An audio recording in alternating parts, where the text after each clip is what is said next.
We are back, and it's the moment we've been all waiting for about a couple weeks. At least because I knew about it a little earlier, but I've been trying for the fairness of people that don't look at spoilers, and even though I didn't look at it intentionally, but that don't look at things and just want to be surprised and just want to see wrestling as like a child would, week to week, and it's fun, it's your escape, it's everything, which it is. But this match I have waited for, honestly, since I was a child.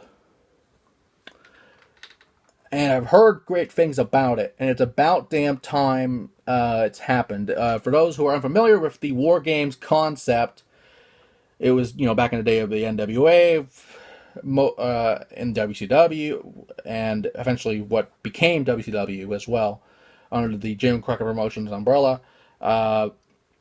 What this will have for those, and this is a lot of stuff to go over, especially since this is now a 3-team War Games, something unheard of.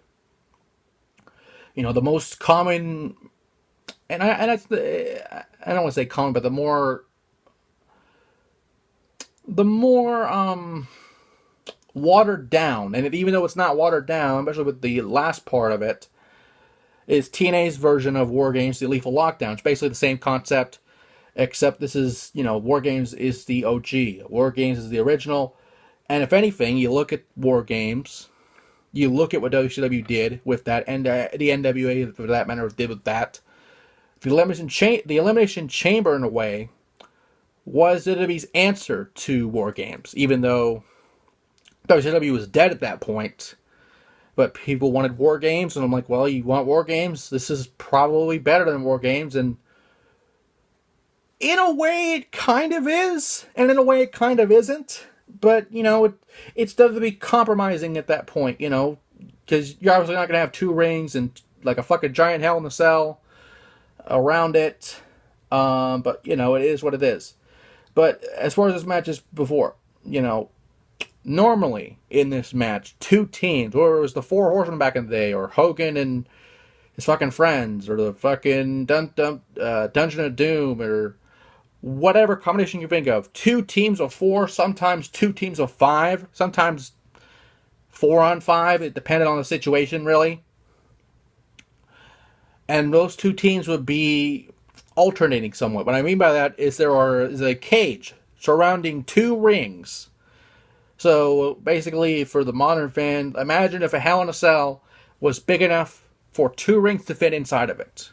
And, some room to walk outside depending on the structure and the year at that point. But, it's basically 2 rings, 1 cage, 2 men start the match, or in this case, with this match, 3 people will start, I believe. And it's interesting. It really is. There's a lot to go over here. So, and I want to get this right as well, because I don't want to confuse people.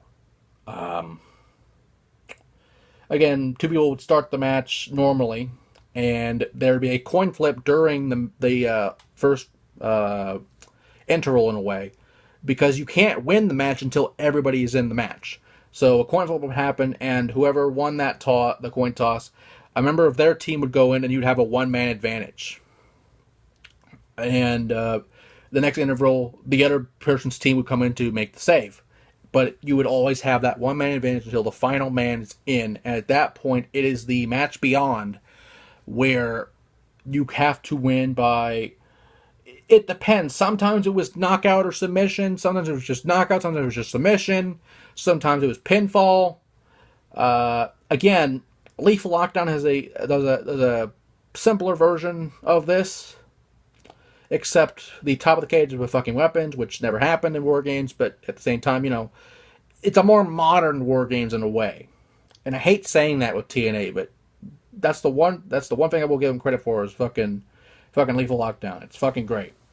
But as far as that goes, it will be Sanity, the remaining members of Sanity, due to the release of Sawyer Fulton today, ironically. But the remaining members of Sanity Obviously, Nikki Cross is in this because she's in the women's title match. Eric Young, Alexander Wolf, and Killian Dane, the former Big Damo, will face the Undisputed Era, Adam Cole and Red Dragon. I almost said Red Dragon. That would have been horrible. Versus the Authors of Pain and Roderick Strong. So apparently he's the third member of the Authors of Pain, or just there for the hell of it.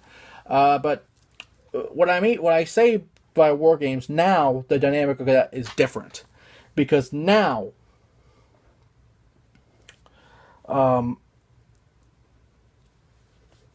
it's interesting. Because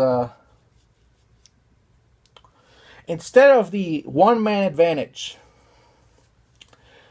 each member of the team will select one member, so it'll be a triple threat to start out. After 5 minutes, the final two members of one team will enter the match. They will all be in individual shark cages, which they're making this more complicated than it is, but it is what it is. So the final two members, of course, it's a three-man team for each team. So the other two members of the team will come in, and then 3 minutes later, the second team is released, and then 3 minutes later, the final team is released. And at that point is the same of the Match Beyond concept, except this time the first person to pick up a pinfall or submission wins the match for their team. And I really do not know who's going to win this. Personally, I don't care, because this is going to be a great match. It is a match we have not seen in over 20 years, or close enough to 20 years. It is something to behold. But if I were to pick a team, it would be dumb to not go against the champion Sanity, especially since they are the champions. However, I will be a risky man here and go with the Undisputed Era. They need a victory of some magnitude to make their claim to NXT possible, and actually have a point of being there.